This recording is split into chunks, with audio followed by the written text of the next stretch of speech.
இந்த கப்பல் மூலமா தான் பின்லாந்துல இருந்து எஸ்டோனியாவுக்கு வந்தவங்க. இப்ப நாங்க இருக்கிறது ஓல்ட் டவுன் வெனாலின். இது ஒரு யுனெஸ்கோ சைட்டுங்க. இந்த ஊர்ல மொத்தமே 5000 பேர் தான் இருக்காங்க. ரஷ்ய பாரம்பரிய முறையில கட்டப்பட்ட சர்ச், பார்லிமெண்ட், நிறைய கட்டடங்கள் பார்க்க முடியும். இந்த சர்ச் 14ஆம் நூற்றாண்டுல இருந்தே இருக்குதுங்க. குளிர்காலத்துக்காக தானியங்களை இங்கதான் சேமிச்சு வைப்பாங்களாம். இந்த ஊர் சாலைகள் முழுவதுமே கற்களால அமைச்சிருக்காங்க. இப்ப நீங்க பாக்குறதா prime மினிஸ்டரோட office.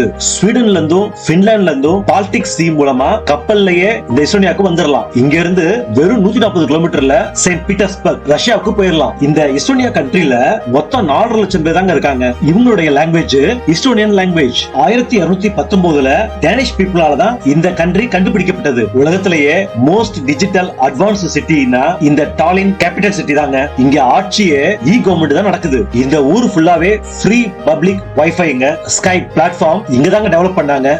யூரோப்லயே safest capital city அழகான இந்த டாலின் சிட்டி தாங்க.